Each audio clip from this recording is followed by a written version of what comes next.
안녕하세요. DJ 사나입니다. 오늘의 사연 시작해 보겠습니다. 안녕하세요.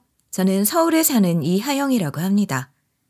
인생에 있어 한 번쯤은 가족에게 상처받는 일이 생기는 것 같아요. 그 상처가 작을 수도 있고 클 수도 있죠. 그 대상이 부모일 수도 있고 형제 자매일 수도 있고 반려자일 수도 있고요.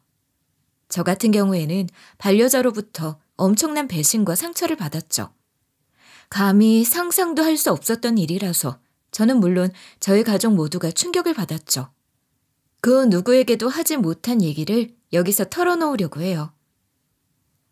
저는 돌싱이에요. 자랑은 아니지만 그렇다고 숨길 일도 아니죠. 저는 한번 결혼에 실패한 뒤 이혼 후에는 아버지가 운영하는 회사에서 본격적으로 일하고 있어요. 전 남편에게 온팡 당해서일까요? 다시는 남자를 만나지도 않고 믿지도 않을 거라 다짐하면서 일만 하면서 열심히 지내고 있었죠. 그런 저에게 어느 날 갑자기 사랑이 찾아왔어요. 예고도 없이 불쑥이요. 누군가 그러더군요. 사랑은 교통사고와도 같은 거라고요. 정말로 제가 그랬어요. 아무런 예고도 없이 예비 남편과 눈이 맞아버린 거예요. 예비 남편은 같은 회사, 그러니까 아빠 회사의 직원이죠. 예비 남편은 싱글인데다가 나이는 저보다 4살이나 적은 연하남이죠. 제 입장에서는 땡 잡았지만 예비 남편의 입장에서는 미치는 장사를 한 거죠. 이혼녀의 연상녀의. 예비 남편이 저에게 다가왔을 때 전 고민이 많았어요. 이혼녀가 양심도 없이 초혼에다가 그것도 연하남을 꿰차다니. 이거 완전 도둑놈 신부 아닌가? 하고 말이죠. 하지만 예비 남편의 생각은 저와 많이 달랐어요. 아니, 남녀가 만나는데 스파크가 중요하지 주민등록 초본 까고 만나? 난 그런 거 일체 상관없어. 하면서 저에게 적극 대시를 했죠. 저는 예비 남편의 매력에 끔뻑 넘어가 버렸어요. 그리고 아빠에게 조심스럽게 말했어요. 예비 남편과 교제 중이라고요. 처음 얘기를 꺼냈을 때 아빠는 조금 당황하는 눈치셨어요. 예비 남편이 연하의 초혼이니까요. 그러다 우리 두 사람의 마음이 진심인 걸 알고는 엄청 기뻐해 주셨어요. 예비 남편은 입사 이후 줄곧 사내에서 좋은 모습을 보여주었기 때문에 아빠는 예비 남편에 대해 더욱 신뢰를 하셨죠. 그 친구와 사귄다고? 우리 딸 보는 눈이 아빠랑 비슷한가 보네. 내 눈에 비친 그 친구는 인성도 바르고 무엇보다도 일을 잘해. 그리고 매사 패기가 넘치고 적당한 야욕이 있어서 난 마음에 들더라고. 아빠의 칭찬에 힘입어 저는 예비 남편과 더욱 잘 지내고 있었죠. 예비 남편은 일머리가 좋아서 회사에서는 아빠와 척척 죽이 잘 맞았고 테니스라는 공통점이 있어서 아빠와 예비 남편은 주말이면 테니스를 치러 다녔죠. 주변 사람들이 아들이냐고 할 정도로 두 사람은 붙어 다니더군요. 그렇게 저랑 예비 남편이 사귄 지 1년 반쯤 되었을 때였을 거예요. 어느 순간부터 예비 남편과 아빠가 일이 있어서 부딪히며 삐그덕거리는 소리가 들리기 시작했어요. 사업상 나눈 의견 차이가 갈수록 심해지면서 급기야 예비 남편이 회사를 나가겠다고 사표를 내버린 거예요. 두 사람 가운데 낀 저는 예비 남편의 편을 들 수도 아빠의 편을 들 수도 없이 곤란했어요. 예비 남편은 자신의 고집을 꺾지 않았고 아빠는 기가 막혀 했어요. 젊은 패기보다는 안정이 우선이야. 내 경험상 보면 말이야. 남들보다 빨리 가는 것도 좋지만 보폭을 맞춰가는 게 훨씬 안정적이더라. 그게 느린 게 아니라 사실 빠른 거더라고. 천천히 가자. 나는 그동안 우리 회사를 그런 신념으로 지켜왔다. 하지만 예비 남편은 무조건 앞서가려고만 했어요. 저는 아빠의 편이 아니라 회사가 안정적으로 운영되길 바라는 사람 중에 한 명이라서 예비 남편을 설득했어요. 그러나 예비 남편은 자신의 고집을 꺾지 않았어요. 난 대표님을 장인으로선 존경하지만 내가 모시는 대표님으로서는 나와 생각과 가치관이 너무 달라서 더 이상은 모실 수가 없을 것 같아. 난 날 알아봐주는 회사로 가겠어. 예비 남편은 기어이 회사를 나가겠다고 고집을 부리더군요. 그리고 회사도 더 이상 예비 남편을 잡지 않았어요. 예비 남편은 아빠와 관계가 틀어진 것과 별개로 저와의 연인 관계는 계속 이어갔어요. 그리고 우리는 결혼을 약속했죠. 그런데 우리는 결혼식을 올리기도 전에 살림을 먼저 차렸어야 했어요.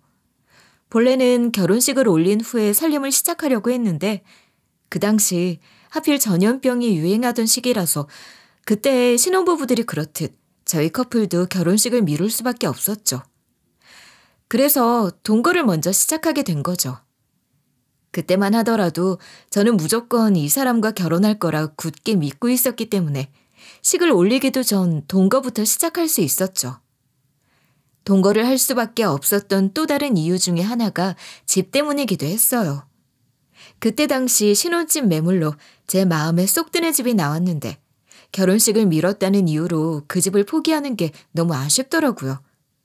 그래서 신혼집을 구하고 먼저 들어가서 살기로 결정했던 거였죠. 부모님은 아무래도 제가 재혼이라서 동거부터 하는 게 남보기에 좋아 보이지 않는다고 걱정하셨지만 제 결심이 너무 굳건해서 결국 백기를 드셨죠. 그렇게 저희 커플은 동거를 시작했고 예비 남편은 아빠 회사를 퇴사하고 얼마 지나지 않아서 유사 직종 회사로 이직을 했어요. 이직을 한 예비 남편은 좋아 보였어요. 얼굴이 늘 밝았고 무척이나 바빠 보였죠. 여기까지는 안심이 됐는데 조금씩 예비 남편의 행동들이 달라지기 시작했어요. 퇴근하고 집에 들어온 예비 남편은 일을 해야 한다면서 제 얼굴 한 번을 보지 않고 서재로 쏙 들어가고 주말엔 평일에 너무 힘들었다며 잠만 자려고 하고요. 아빠 회사에 다닐 땐 당연히 그러지 않았죠. 아무리 바빠도 한 달에 한 번은 함께 캠핑을 갔었고 시간이 여의치 않으면 영화를 보거나 연극을 보거나 맛집을 다녔어요. 영화며 맛집이며 모든 걸 다 예비 남편이 조사를 하고 예약을 하고 저는 그저 예비 남편을 따라다니기만 했었는데 그런 시간들을 보내다가 변해버린 예비 남편을 보고 있으려니 속이 터지더군요. 게다가 주말에 집에만 있으려니 답답하더라고요. 전 서운했지만 이해하려고 노력했어요. 예비 남편이 일을 좋아하고 일 때문에 저에게 소홀한 거니까요. 그러던 어느 날이었어요. 예비 남편이 평소와 다르게 기분 좋은 얼굴로 퇴근을 하는 거예요. 그러면서 하는 말이 나 회사에서 임원 될 것 같아. 저는 남편의 말에 깜짝 놀랐어요. 뭐? 당신이? 임원을? 1년도 안 된 신입 평사원이 임원직으로 점프를 한다고? 에이, 말도 안 돼. 뭐가 말이 안 돼. 당신도 그렇게 생각하는 거야? 신입 그런 게 뭐 중요해. 능력과 성과가 중요하지. 전염병 유행으로 힘든 시기에도 회사 신제품 개발과 회사 매출에 큰 기여를 한 공을 인정받아서 임원직 물망에 오른 거야.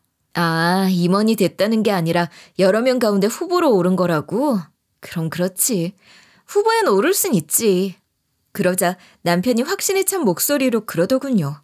아니, 거의 확정이 된 거나 다름없다고. 저는 조금 의아했어요.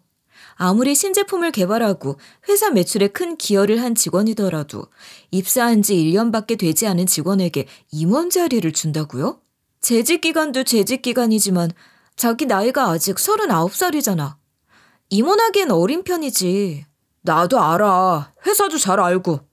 내가 임원이 되면 이 회사에서 최연소 임원으로 기록될걸? 하면서 우쭐해하는 거예요. 평소 경솔함이 있는 남편이 조금은 걱정이 돼서 저는 돌려서 말을 했어요. 자기가 임원하게 되면 직원들 반발은 없을까? 반발은 무슨 반발. 중소기업에서는 능력 좋으면 간혹 나처럼 30대에 이사 달고 전무다는 사람들이 없는 건 아니야. 그러고 보면 나 어린 것도 아니다. 내년에 40대잖아. 30대 임원들이 얼마나 많은데. 예비 남편의 말에 일리가 있는 것도 같고 저는 그저 신기하면서 넘어갔죠. 그리고 며칠 뒤 남편은 정말로 임원이 되었다는 소식을 전하더군요. 전염병이 주춤해지자 격리 의무나 실내 마스크 착용 의무들이 조금씩 해제되기 시작했어요. 그리고 회사 업무도 조금 느슨해진 터라 저는 이제 슬슬 결혼식 준비를 해야겠다고 마음을 먹었죠. 예식장 스케줄과 신혼여행 스케줄을 미리 뽑아놓고 예비 남편의 일정에 맞춰서 결정을 해야겠다고 생각하던 참이었어요. 때마침 몇 달째 잠잠하던 예비 시댁 단톡방에 카톡 알림이 울리는 거예요. 회사에서 일을 하는데 카톡이 울려 메시지를 확인해 보니 예비 시누이가 글을 올렸더군요. 내용을 보니 다시 한번 의진이 오빠 승진 기념 잔치 공지합니다. 금요일 퇴근들 하고 소갈비집으로 저녁 7시까지 와주세요 라며 식당 링크를 첨부했더군요. 이 소갈비집은 저도 잘 아는 식당이죠. 부모님 집에서 가깝고 칠순잔치나 돌잔치를 많이 하는 곳으로 유명하니까요. 링크를 열어서 식당을 확인해 보니 그 식당이 맞더군요. 저는 바로 예비시댁 단톡방에 톡을 보냈어요. 우리 남편 승진 기념 잔치예요? 그러자 예비 시누이가 바로 제게 전화를 했더군요. 여보세요도 없이 다짜고짜 예비 시누이 하는 말이 오빠가 말 안 했어요? 오빠 승진 잔치하면서 온 가족이 모여서 식사 함께 하기로 한 거요. 저는 예비 시누이의 깊은 속내도 모르고 순진하게 아는 대로 답을 했죠. 네, 이 사람이 아직 나한테 얘기 안 하던데요? 이 사람 퇴근하고 오면 물어볼게요. 하고 기분이 영 좋지 않아서 예비 시누이의 전화를 끊어버렸어요. 예비 남편이 퇴근을 하고 집에 들어서자마자 저는 따져 물었어요. 가족들이랑 승진기념 파티 약속 잡아놓고 왜 나한텐 얘기 안 한 거야? 잊은 거야? 일부러 말 안 한 거야? 어찌됐건 나한테 말은 했어야지. 얼마나 민망했는 줄 알아? 예비 남편이 은근 제 눈길을 피하면서 그러더군요. 설마 일부러 안 했겠냐? 깜빡 잊은 거지. 그다지 중요한 것도 아닌데 미리 말해야 하나? 오늘은 퇴근하고 와서 얘기하려고 했어. 당신 금요일 밤에 특별한 약속 안 잡잖아. 내일 약속 없지? 그치. 봐, 내가 다 알고 그런 거야. 그렇지 않아도 기분이 나쁜데 예비 남편이 아주 귀찮다는 듯 아주 속이 훤히 보이는 얘기를 하는 겁니다. 이 상황을 어떻게 해야 하나 잠시 생각 중인데 더 화가 날 소리를 한마디 던지더군요. 바쁘면 꼭 올 필요 없어. 그리고 당신 시댁 식구들 편치 않아 하잖아. 승진 기념 잔치는 우리 둘만 해도 되잖아. 그럴까? 내가 분위기 좋은 곳으로 장소 잡아볼까? 이 말을 하는 예비 남편의 눈빛이 마치 이렇게 얘기를 하는 듯 했어요. 넌 안 와도 돼. 그래서 말 안 한 거야. 라고요. 기분이 정말 더러웠지만 저는 내색하지 않고 말했어요. 오랜만에 시댁 식구들도 보고 당신 승진도 축하하고 당연히 가야지. 내가 빠지면 돼? 나 주인공인 당신 마누라야. 꼭 참석해야지. 이렇게 말을 하면서 저는 예비 남편의 표정을 유심히 봤죠. 이게 기분 탓일까요? 아니면 예비 남편이 고의로 제게 말을 하지 않았을 거라는 전제로 제가 예비 남편과 대화를 해서 그런 걸까요? 제 말에 예비 남편의 눈빛이 변하더군요. 아주 정색을 하더군요. 이 더러운 기분을 이루 표현할 수가 없었어요. 그리고 문제의 그날이 돌아왔죠. 하필 저는 그날 꼭 해결하고 퇴근해야 할 일이 생겨서 조금 늦게 축하 자리에 도착을 했죠. 식당에 도착해 가족들이 모여있는 룸으로 들어가자마자 저는 웃으며 말을 했어요. 죄송해요. 오늘까지 꼭 처리하고 와야 할 서류가 있어서 그거 해결하고 오느라고 늦었어요. 제 말에 예비 시댁 식구들 아무도 대꾸가 없었어요. 분명 제가 룸 밖에서 예비 시댁 식구들의 화기애애한 웃음소리를 들었는데 말이죠. 제가 룸에 들어서자 화기애애하던 분위기는 온데간데 없더군요. 제 표정이 정말 굳어버렸어요. 제 인사말에 아무도 대꾸해주지 않은 것도 있지만 더 황당한 건 제 자리를 마련해두지 않았다는 거예요. 오늘의 주인공이 예비 남편이면 그 옆자리는 당연히 제 자리 아닌가요? 그리고 제가 오지 않는다는 것도 아니고 조금 늦는다는 문자까지 예비시댁 단톡방에 보냈는데 그랬다면 제 자리를 비워놔야 하는 거 아닌가요? 제가 앉은 자리는 문 앞이었어요. 누구 하나 저에게 어서 오세요 소리도 안 했을 뿐더러 식사하세요라는 말도 하지 않더군요. 예비 남편조차도 어서와 소리는 물론 눈길 한번 저에게 주질 않더군요. 저는 꺼다 놓은 보리자루 마냥 한마디 말도 하지 못하고 소갈비를 뜯는데 맛있는 고기를 입으로 먹는지 코로 먹는지 모르겠더군요. 그러다 문득 내가 시댁 식구들에게 뭘 잘못한 게 있나? 그런 생각이 들었어요. 식사를 하면서 저는 곰곰이 기억을 더듬어 봤어요. 그런데 아무리 생각해봐도 시댁 식구들에게 제가 실수한 건 없는 것 같았고 최근 몇 달 사이에 시댁 식구들이 저를 대하는 태도가 이상했던 게 생각나더군요. 원래는 시댁 식구들 모두가 저한테 되게 친절했는데 갑자기 변해버려서 제 기억에 남아있었어요. 예비 신우의 남편이 이비인후과 개인병원 의사인데 코로나 덕분에 병원이 아주 잘 됐죠. 그 덕분에 예비 신우의 남편이 예비 시어머니 생신에 명품 가방을 선물해 주었죠. 명품백을 선물 받은 예비 시어머니의 입이 귀에 걸리시더군요. 아유, 우리 사회는 어쩜 장모님 취향까지 잘도 알까. 그렇잖아도 우리 개원 중에 한 명이 이 가방 샀길래 가지고 싶었는데. 장모님도 참 가지고 싶으신 거 있으시면 언제든 이 하나밖에 없는 사위에게 말씀하세요. 제가 다 해드릴게요. 그리고요, 장모님, 아마 이 가방을 드신 분들 중에 우리 장모님이 제일 멋있을 겁니다. 예비 신우의 남편이 이렇게 립 서비스를 하길래 옆에 있던 저도 덩달아 말을 보탰죠. 맞아요, 어머니. 명품 가방 드시니까 꼭 기부인 같으세요. 했더니만 예비 시어머니 눈꼬리가 이마까지 올라가더니 저를 째려보면서 하는 말이 어디다 숟가락을 올려? 네가 뭘 안다고? 말만 그렇게 하지 말고 너도 언제 한번 이런 선물 나한테 해봐. 하시면서 제가 명품 가방을 보지도 못하게 예비 시어머니는 방향을 틀어버리더군요. 그리고 자기들끼리 이야기를 하는데 순간 너무 황당하고 무안해서 저는 온몸이 꽁꽁 얼어붙어 버렸죠. 또 한 번은 이런 일도 있었어요. 그날은 주말이었죠. 예비 남편이 엄마표 된장찌개가 먹고 싶다고 해서 예비 시댁을 갔는데 예비 시어머니와 예비 시누이가 저에게는 왔냐 소리도 하지 않고서는 예비 남편만 반갑게 맞이하고서는 자기들끼리 쏙닥거리며 웃고 저는 완전 유령 취급을 하더군요.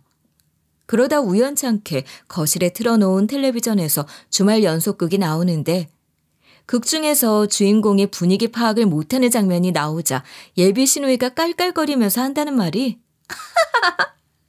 아, 저 드라마 우리 집이랑 비슷하네. 우리 집에도 분위기 파악 못하고 눈치 없는 사람 한 명 있잖아. 예비 시누이의 말에 예비 시어머니가 맞장구를 치면서 맞네 그러네 하는 겁니다. 저거 저 들으라고 한 소리인 걸 알면서도 두 사람이 얄미워서 가만히 있었더니 예비 시어머니가 제 등을 툭 치면서 그러더군요. 너 말이야 넌 어찌 그렇게 눈치가 없어? 네 나이 되면 눈치를 먹고 사는 거 아니야?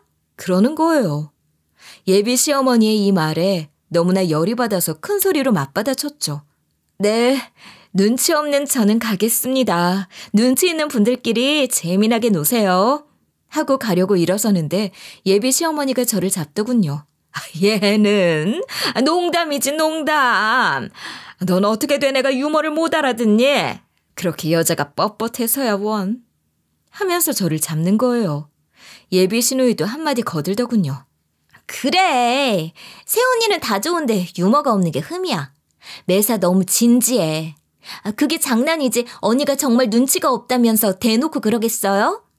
하여튼 공부 잘하고 똑똑한 사람들은 앞뒤가 꽉 막혔다니까. 유연하지가 않아요. 이렇게 두 사람이 저를 들었다 놨다 가지고 놀더군요. 생각을 더듬어 보니 그 즈음이었어요. 같은 공간에 있지만 나만 소외된 분위기. 더 정확히 말하자면 저희 아빠 회사에서 남편이 퇴사를 하고 새 직장에 들어갈 즈음이었어요. 혼자의 생각이 꼬리에 꼬리를 물다가 이 결혼 엎어야 하나 하는 생각이 들더군요. 그러다 제 귀에 예비 시누이 남편이 하는 말이 들렸어요. 이제 이 차로 옮길까요? 이 차는 제가 쏘겠습니다. 장모님 노래방 좋아하시잖아요. 오랜만에 우리 장모님 노래가 듣고 싶습니다. 주섬주섬 가족들이 자리에서 일어나고 전 생각에 잠겼어요. 이 차에 따라가야 하나 아니면 조용히 빠져야 하나. 일단은 자리에서 일어나 밖으로 나가야 할 것 같아서 일어서는데 예비 시어머니가 제 등짝을 후려치면서 너는 참 눈치가 없어 라고 하는 겁니다.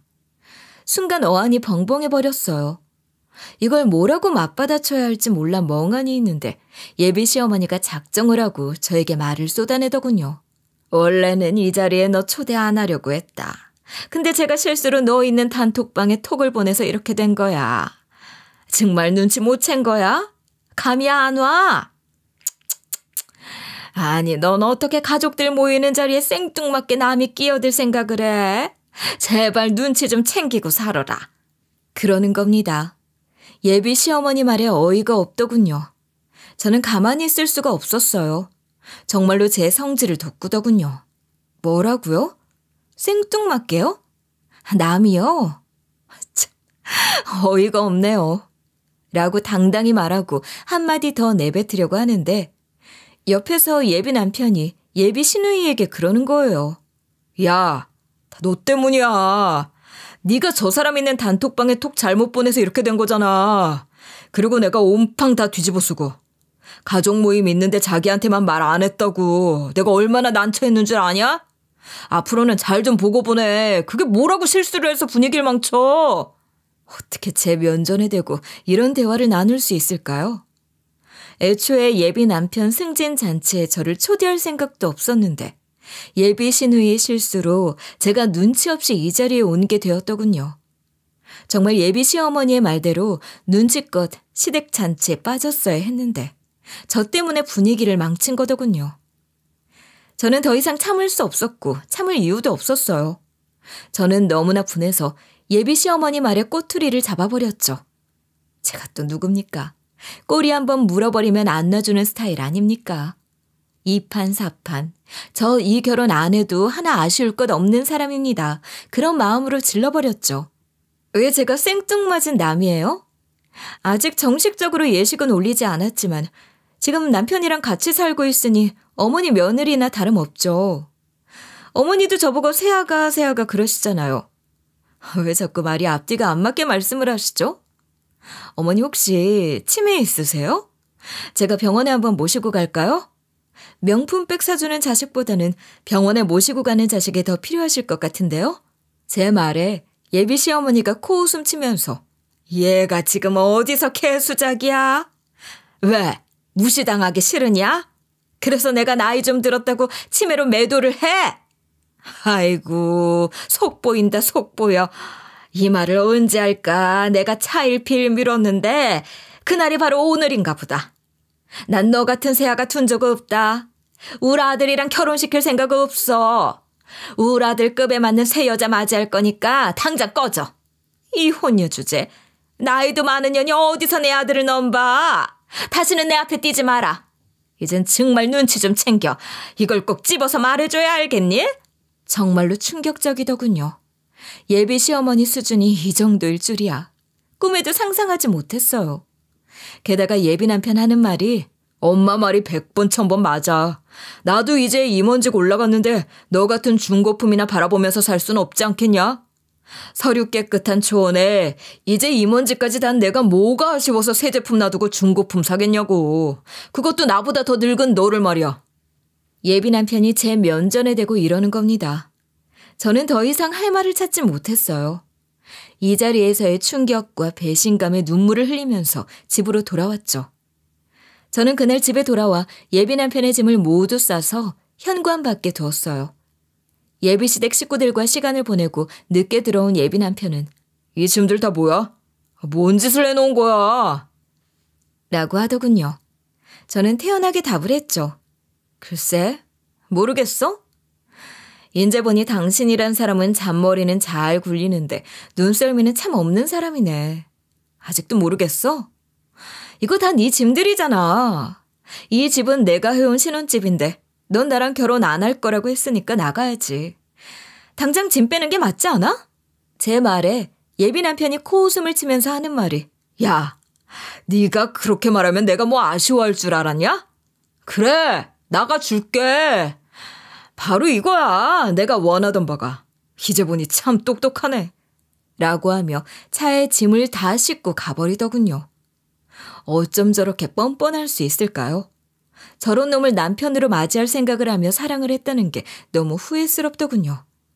그런데 그날 밤 예비 남편에게서 문자가 왔는데 내용이 유치하더군요.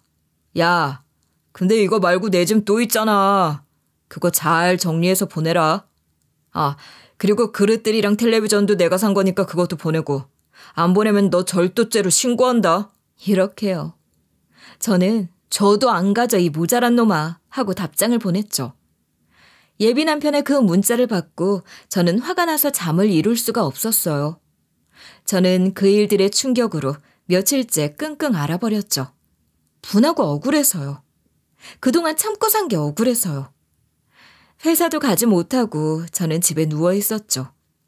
제가 결근을 한다는 말에 엄마가 전화를 하셨더군요. 어디가 아파서 며칠째 결근이래? 병원은 가봤어? 혼자 가긴 뭐하면 엄마가 같이 가줄까? 엄마의 따뜻한 목소리에 제 마음이 무너져 버렸어요. 울먹이는 제 목소리에 엄마가 물으시더군요. 무슨 일이 있냐고요. 솔직히 동거하던 예비 남편과 헤어졌노라고 부모님께 가장 먼저 말씀을 드려야 했는데 어떻게 말을 할까 나름 고민만 하던 중이었어요.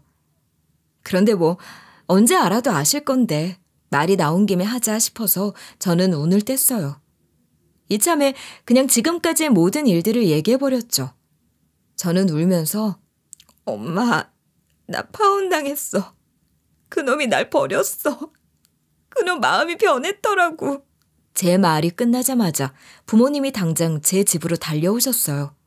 그러고는 파혼당한 게 사실인지 재차 확인을 하시더군요. 엄마는 눈물을 보이셨고 아빠는 일을 가셨어요. 그 자식 내가 가만 안 두겠어. 이 자식이 보자 하니까 세상 무서운 걸 모르네. 아빠는 꼭 복수해 줄 테니 울지 말라고 저를 달래셨어요. 그로부터 2주일 정도 시간이 지났을 무렵이에요. 저는 마음을 추스르고 다시 출근을 시작했죠. 아빠가 저를 대표실로 부르시더군요. 그리고 아빠 하시는 말씀이 예비 남편, 아니 이제는 저의 전 예비 남편인 그 사람을 기술 유출과 관련된 소송을 걸 거라고 하시더군요. 저는 무슨 얘기인 줄 몰라서 어리둥절했어요. 아빠, 그게 무슨 소리예요? 그 사람이 우리 회사 기술을 유출했어요?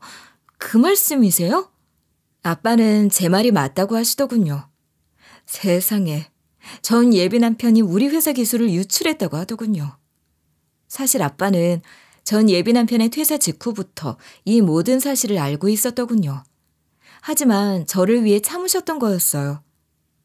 전 예비 남편은 이직을 하면서 저희 회사의 신기술인 기밀을 가지고 나갔더군요. 새로 이직한 회사에서 저희 회사의 신기술을 빼돌려 실적을 쌓은 뒤에 어린 나이에 임원 자리를 꿰찬 거였더라고요. 아빠는 관련 업계의 관련 뉴스나 소식들을 꼼꼼히 챙겨보시고 기술이나 제품 발표에도 빼먹지 않고 참가하시죠. 그러니 남편 회사에서 선보인 신제품을 보고 한눈에 그 제품이 저희 회사의 기술을 빼돌렸다는 걸 알아채셨대요. 전 예비 남편은 저희 회사의 기술이라는 걸 가리기 위해서 교묘한 수를 썼지만 아빠의 눈썰미를 속일 수가 없었죠. 아빠는 그 당시 거의 확신에 가까운 의심을 하고 있었지만 일부러 모른 척할 수밖에 없었대요. 아빠가 그 인간 이하인 자식을 봐준 건 단 하나, 바로 딸인 저와 결혼할 사람이라는 거였어요.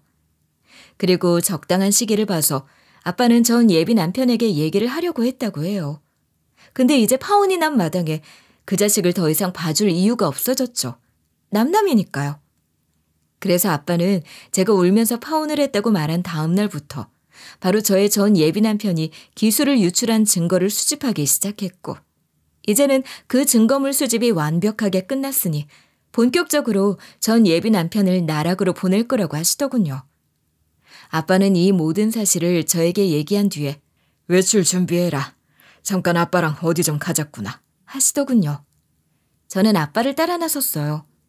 아빠가 저를 데리고 간 곳은 다름 아닌 전 예비 남편의 회사였어요. 저는 아빠에게 물었어요. 아빠, 여긴 왜? 아빠는 제 물음에 답이 없으셨고 저는 더 이상 묻지 않고 아빠를 따라 들어갔어요. 전 예비 남편이 다니는 회사의 대표실에 들어갔더니 대표가 아빠를 반갑게 맞이하시더군요. 아빠와 이 회사 대표는 두터운 친분은 아니지만 같은 업계에 있다 보니 대표 모임 같은 자리에서 가볍게 인사를 나눈 적이 있어 안면은 익힌 사이라 그렇게 어색하지는 않더군요. 인사를 나누고 대표는 의아한 듯 아빠에게 묻더군요. 오늘 왜 본인을 보자고 했냐면서요. 아빠는 노골적으로 본론에 들어가셨어요. 이번에 대표님 회사에서 개발한 신기술 말입니다. 사실 그 기술은 저희 회사에서 단독 개발한 기술입니다. 이 회사에 정의진이라는 임원 있죠? 바로 그 직원이 도둑질한 겁니다. 저희 회사에 재직 당시 저희 회사의 기술을 훔쳐서 빼돌린 거죠. 이 회사 대표의 눈이 동그래졌어요. 믿을 수 없다는 거죠. 만약 이게 훔친 거라면 회사의 손실이 막대해지니까요. 대표는 그 계산까지도 하고 있었을 거예요. 무슨 말씀이십니까? 정의진 임원이 저희 회사로 이직하면서 그랬습니다. 이 기술을 전 회사에 있을 때 본인이 단독으로 개발한 거라 우리 회사가 써도 문제가 없다고요.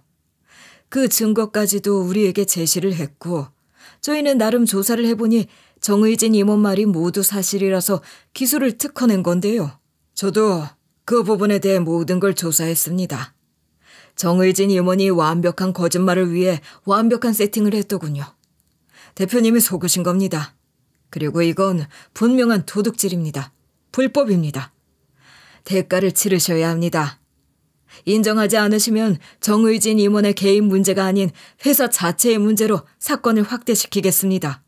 아빠가 그에 대한 증거 자료를 내밀려는 순간이었어요. 누군가 대표실 문을 두드리더군요. 대표가 들어오라고 하자 문이 열리고 대표실에 들어선 사람의 정체는 다름 아닌 저의 전 예비 남편이었어요. 그리고 비서실장이 따라 들어왔어요. 대표님 죄송합니다. 지금은 대표님을 만날 수 없다고 말씀드렸는데 막무가내로 들어오셔서는.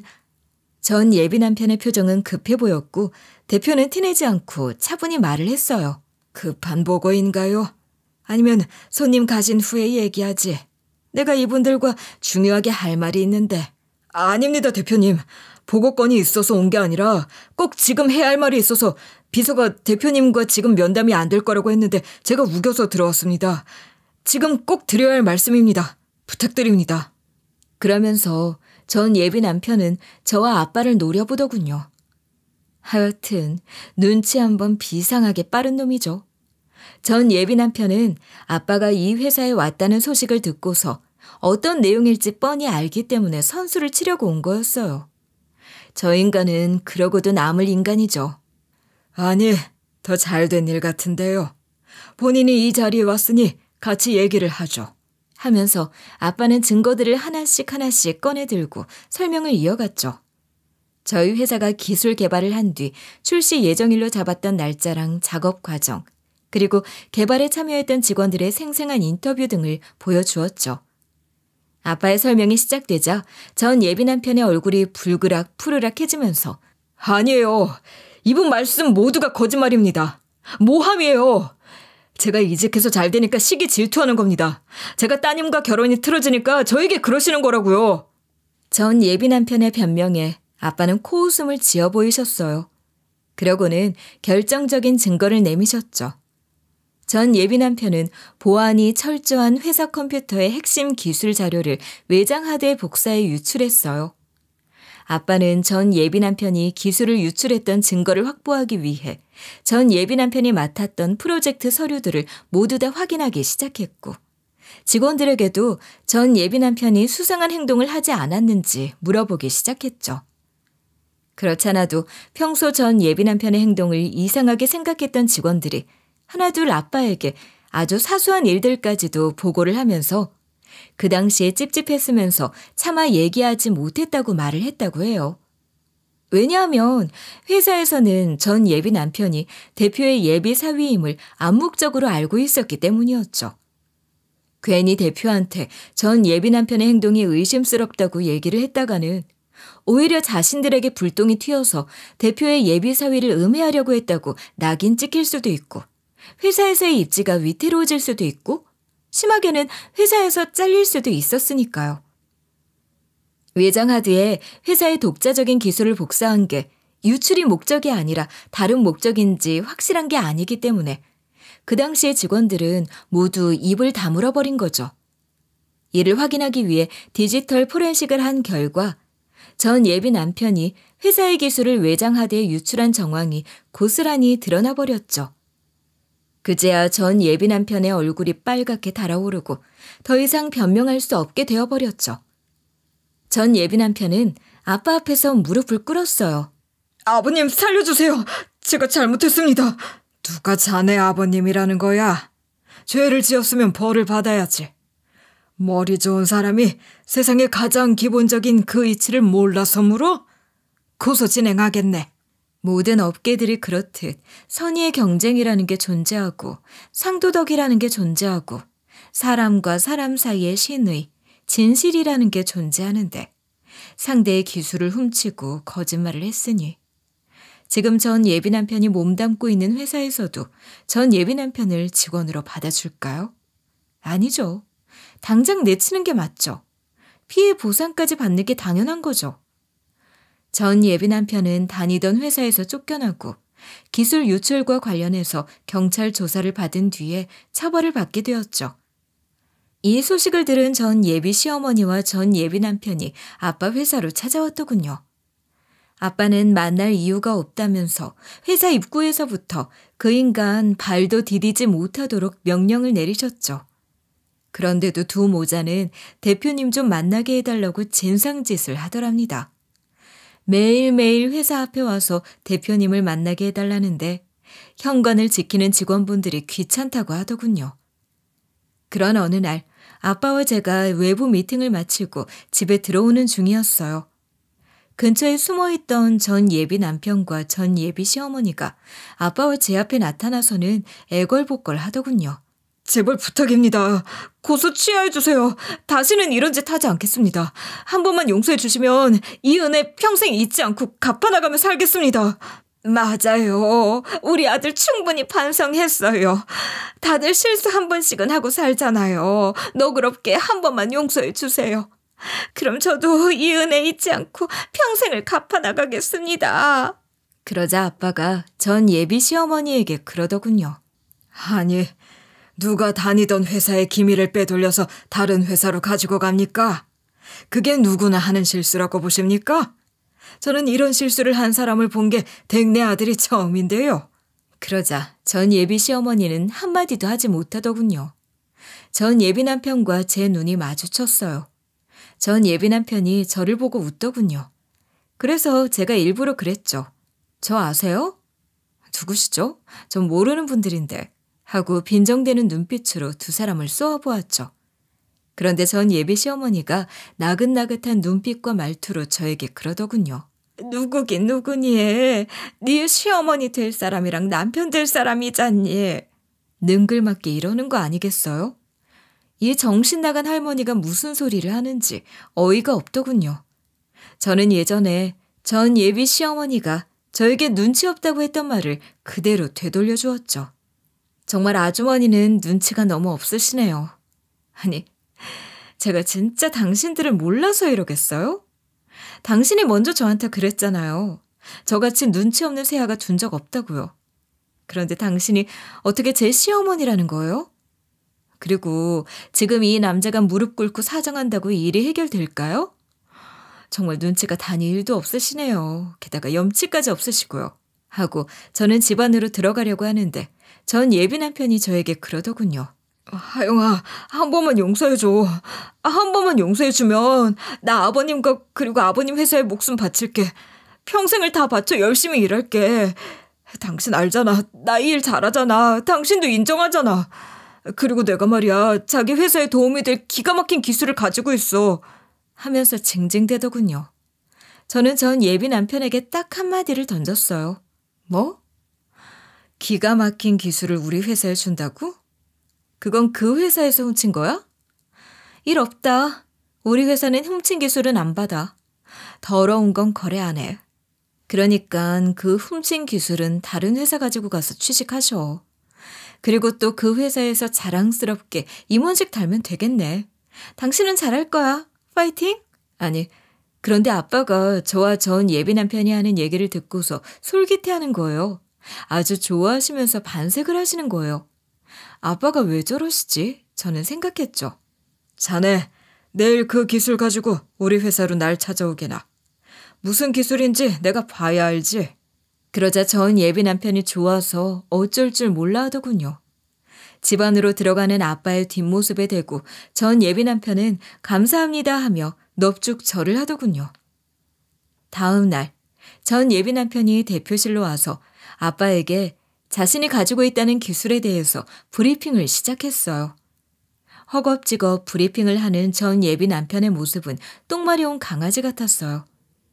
아빠와 저는 전 예비 남편의 그런 모습을 보고 킥킥거렸죠. 그럼에도 불구하고 전 예비 남편은 제 코가 석자라서 넙죽 엎드려서 설명을 하더군요. 전 예비 남편의 계략에 넘어가면 아빠도 저도 사람이 아니죠. 전 예비 남편의 설명에 아빠가 그러시더군요. 그만하게. 더 들어볼 필요가 없네. 아주 쓰레기 같은 기술이구만. 그 자료들 우리 회사에서 나가는 길에 개나 줘버려. 아마 개도 안 물어갈걸? 저는 이 말에 아빠의 깊은 뜻을 이해할 수 있었어요. 저는 전 예비 남편에게 말했어요. 방금 대표님 말씀 못 들으셨어요? 거지 같은 기술 설명 다 들었으니 꺼지세요. 그리고 가던 길에 그 자료들은 쓰레기통에나 버리세요. 아빠가 기술을 보여달라고 해서 잔뜩 기대하고 온 전 예비 남편은 아빠와 제가 이렇게 나오자 당황해하더군요. 그러면서 아빠에게 매달렸어요. 아버님, 한 번만 더 검토해 주세요. 정말이지 이거 좋은 기술입니다. 우리나라에서는 처음으로 시도하는 엄청난 기술이라고요. 아빠가 전 예비 남편에게 신기술을 보여달라고 한 건 다 이유가 있었어요. 전 예비 남편이 보여준 자료와 저희 앞에서 브리핑한 내용을 아빠는 모두 녹음해뒀죠. 그리고 그 내용을 고스란히 전 예비 남편이 임원으로 있었던 회사에 전송했어요. 그리고 물었죠. 전 예비 남편이 방금 설명한 기술이 당신의 기술이 맞냐고요. 아빠의 생각이 맞았어요. 전 예비 남편이 브리핑한 기술은 전 회사에서 훔쳐온 기술이었어요. 아빠는 전 예비 남편이 한 번 정도는 자신에게 찾아와 소송을 취하해달라고 뭔가를 제시할 거라는 생각이 들더랍니다. 그래서 대표실 안에 초소형 녹음기를 설치해 두었던 거라고 해요. 그런데 이놈이 똥줄이 탔는지 어떻게든 아빠의 마음을 돌리기 위해 다니던 회사의 기술을 빼돌려온 거예요. 전 예비 남편의 전 회사 대표는 이 사실을 알고 분노할 수밖에요. 열이 받을 대로 받은 대표는 전 예비 남편을 소송하겠다고 하더군요. 전 예비 남편 때문에 이 회사의 손해는 엄청나죠. 이미 제품은 나와 버렸는데 우리 회사 기술을 무단으로 썼으니 이제 제품을 폐기 처분할 수밖에요. 완성 제품을 만들기 위해 들어간 돈이 한두 푼이 아닌데 말이죠. 그래서 아빠는 전 예비 남편이 다니던 회사 대표에게 제안을 했죠. 우리 기술의 사용료를 내면 지금 이대로 기술을 써도 된다고요. 양쪽 대표들은 찬성했고 적절한 선에서 합의를 봤죠. 하지만 이 일과는 별개로 전 예비 남편이 기술 유출한 것은 도둑질이기 때문에 처벌을 받아야 하죠. 그런 상황에서 정신 못 차린 전 예비 남편이 잘린 회사의 기술을 가지고 나와서 아빠에게 설명을 하면서 마치 자신의 특허 기술인 양 했으니 이건 도가 지나쳐도 너무나 지나친 거죠. 결국 남편은 저희 회사에서 빼간 기술을 넘긴 것과 또 반대로 그 회사의 기술을 저희 회사에 넘기려고 했던 두 가지 일에 이중으로 소송을 당하게 되었죠. 재판 결과 전 예비 남편은 형량이 길게 나왔어요. 당연하죠. 교도소에 들어가기 전 예비 남편이 저를 찾아왔더군요. 미안해. 옛날로 돌아가고 싶어. 내가 왜 그랬나 몰라. 그러게. 왜 그랬니? 그렇지 않아도 난 그게 되게 궁금했어. 대체 왜 그랬어? 나와 결혼하고 아빠 회사에 있었음 승승장구했을 텐데. 굳이 기술을 빼돌려 타 회사를 간 이유가 뭐야? 욕심이었나 봐. 자만이었나 봐. 아니, 미쳤나 봐. 그러게 요즘 후회가 막심해. 당신 회사에서 당신 아버님 회사 키워서 내가 가질 걸 괜히 욕심 부려서 이 꼴이 됐지 뭐야. 저는 콧방귀를 뀌었어요. 뭐? 우리 아빠 회사를 네가 갖는다고? 아니야. 너 무남 동료 외딸인데 아버님 돌아가시면 내 거지. 김칫국 정말 좋아하시네. 하면서 빈정댔죠. 그러고는 충고의 말을 던졌어요. 피할 수 없으면 즐기라고 하잖아. 깜빵 생활 잘하고 사람 돼서 돌아와. 너 적응력 하나는 최고잖니. 넌 잘할 거야. 행운을 빈다. 그렇게 전 예비 남편은 깜빵 생활이 시작됐죠. 참, 몇 달 후에 이런 얘기를 들었어요. 전 예비 시댁이 저에 대한 태도가 바뀌기 전에 전 예비 시누이가 소개해준 동호회에 잠깐 다닌 적이 있었죠. 전 예비 시누이랑 사이가 멀어지면서 그 동호회를 가지 않게 되었는데요. 그 동호회에서 만난 회원 중 한 명하고는 마음이 통해서 동호회를 가지 않더라도 가끔 연락을 주고받으며 지냈죠. 그 지인이 전 예비 시누이와 친하게 지냈던 동호회 회원으로부터 들은 얘기라며 저에게 해주었는데요. 전 예비 시어머니가 그렇게 자랑하던 명품백을 사주던 사위가 바람이 나버려서 전 예비 시누이를 폭행하고 이혼을 요구했다고 해요. 전 예비 시누이는 버티고 버티다가 결국은 이혼을 당하고 알거지가 되었다나요. 의사 부인이라고 꼴값을 떨더니만, 의사 장모라고 개꼴값을 떨더니만 생활비가 없어서 두 모녀는 지금 식당에서 일을 한다고 하더군요. 전 일부러 그 식당을 찾아갔어요. 주방을 들여다보니 정말로 전 예비 시어머니가 앞치마를 메고 뜨거운 불 앞에서 요리하고 있더군요. 저를 본 전 예비 시어머니는 자존심은 있는지 고개를 빳빳하게 들고는 저를 모른 척 하더군요. 그 모습을 보고 저는 깔깔깔 웃어줬어요. 그리고 전 예비 시누이가 서빙을 하더군요. 그 표정들을 보고 제가 또 미소를 지어보냈죠. 그러고는 쌍으로 꼴값을 떨더니만 모녀가 여기 계시네요. 그랬더니 전 예비 시누이가 아무 말도 하지 않고 제 일만 하더군요. 저는 전 예비 시누이를 불렀어요. 컵이 왜 이렇게 더러워요? 테이블은 이게 뭐야? 알바 언니, 테이블 닦은 거 맞아요? 너무 쉽게 돈 번다. 하며 진상을 부렸죠.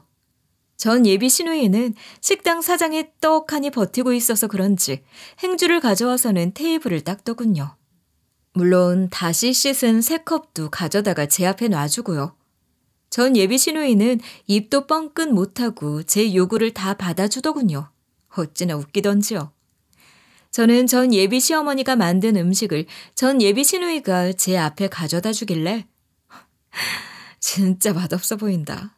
저기요, 알바 언니, 배고프시면 이거 드세요. 하고는 계산을 하고 식당을 나와버렸죠. 음식을 시키기만 하고 먹지는 않고요. 그 후 아빠와 저는 회사를 재정비했고 우리 회사만의 독자적인 신기술 개발에 박차를 가하고 있어요. 그리고 이제는 개발한 기술을 도둑맞지 않기 위해 보안을 더욱 철저히 하고 있죠. 저는 전 예비 남편과 겪은 이번 일로 회사원으로서도 한 여자로서도 많이 성숙되었어요. 솔직히 말하면 한 번의 이혼과 한 번의 파혼은 여자에게 있어 엄청난 일이죠. 그걸 모르는 건 아니지만 저는 이번 일을 겪으면서 많은 걸 배우고 느꼈어요. 사람의 욕심이 사람을 망친다는 것을요. 그리고 회사 일에 있어서도 과욕을 부르는 직원에 대해 어떻게 대비를 해야 할지도요. 전 예비 남편의 행동으로 저는 아주 값진 걸 받았다고 생각하려고요. 아빠는 혹시나 제가 의기소침해질까 봐서 승진이라는 큰 선물을 내주셨습니다. 많이 부족한 저에게 큰 자리를 주신 아빠에게 다시 한번 감사하고요. 그 자리에 욕되지 않게 최선을 다할 거예요. 아빠, 부족한 절 이끌어주셔서 감사해요. 그리고 여자로서 더 좋은 인연을 기다릴게요. 저는 앞으로 제게 다가올 미래에 매일매일이 설렌답니다. 끝까지 제 사연 들어주신 여러분 감사합니다. 늘 행복하세요.